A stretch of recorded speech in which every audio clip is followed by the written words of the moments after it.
International Criminal Court has opened an investigation into possible war crimes in Ukraine. This is an early step in the process that could potentially lead to Russian President Vladimir Putin and other Kremlin leaders being charged at The Hague. For more on this, we're joined by international relations consultant Dr. Charles Sinkala. Dr. Sinkala, thank you very much for joining us on the program. Of what significance is this move? Is Russia even a part of the International Criminal Court? Thank you very much. Good afternoon to your viewers. Yes, indeed, Russia is part of the ISIS, and it being part of the United Nations Security Council. Yes, it's a great call by whoever was reported, but this report should have come from the United Nations Security Council or any other organization if they so wish, or to see that there's actually crimes has been committed. But again, we need to understand on what level of the report which has been given to the ISIS. With the ISIS, there's 4 levels in terms of crimes that can be reported or prosecuted. One is the crimes regarding genocide.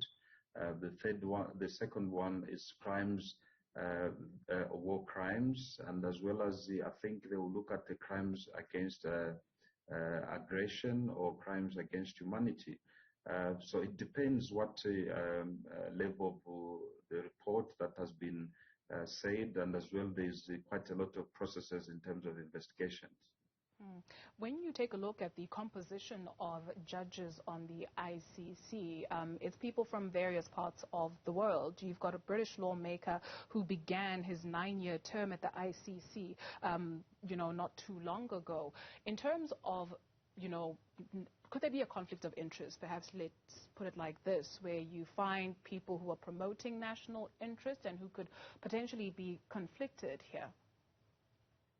Yes, of course. There's always a conflict of interest at the helm of the ISIS. We can see that on many times it has been accused of selective prosecution, for only certain individuals that the others may not like. We can see that a few African leaders has gone through that process with the incarceration of Charles Taylor of Liberia, but the other leaders has been left, without being prosecuted through that processes. A conflict of interest from member states, those who are part of the ISIS, and as well as the Chapter 7 of the Charter of the Constitution of the ISIS. It is not clear and explicitly expressed the interest of those who will be sitting to prosecute any matters relating to war crimes or matters of aggressions. If we look at the Ukraine and Russia's fights, we'll start first on the first value, look at crimes of aggression, but who is the aggressor? I see now that only Russia has been seen to be an aggressor, by getting into Ukraine.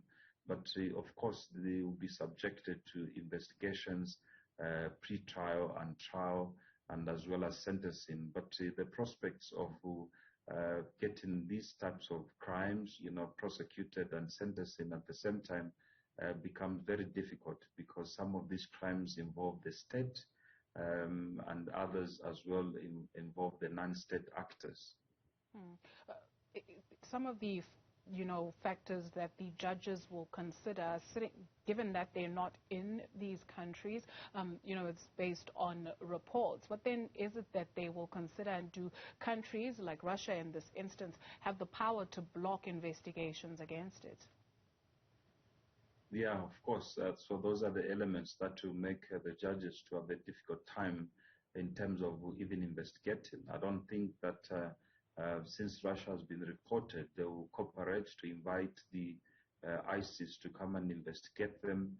To them, they stand clean, but the aggression came from the European Union, NATO, and as well as from the United States of America and the European Union, rather than from themselves. They've stood their test that they are only protecting their territories.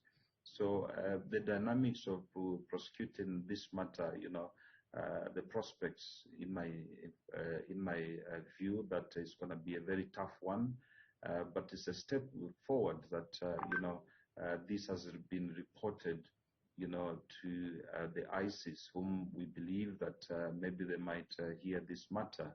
But again, looking at the credibility and the track record of the ISIS, that just jeopardizes the case to be heard in the more mutual way. We can remember as well that some of the matters and that they'll be looking at, the evidence, it is the involvement of the escalation of the military, either coming from the United States of America and as well as coming from the EU and United Nations Security Council itself, because they've been providing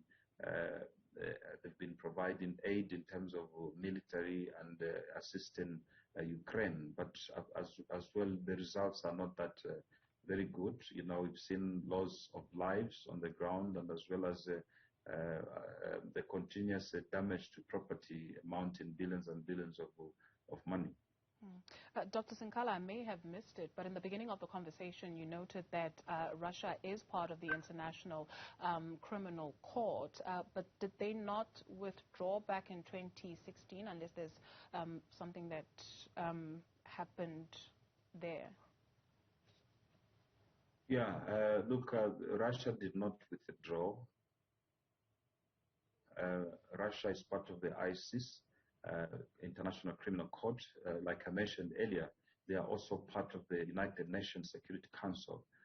One of the prerequisites for a country to be part of the ISIS is to be part of the United Nations Security Council.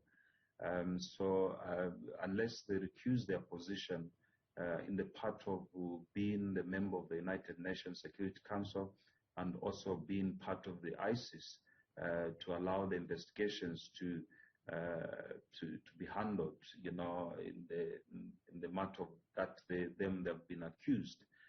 But that is a fruitless journey. It takes processes for them to recuse themselves from those processes, especially when they are in denial that they have done nothing wrong in terms of the conflict between Russia and Ukraine.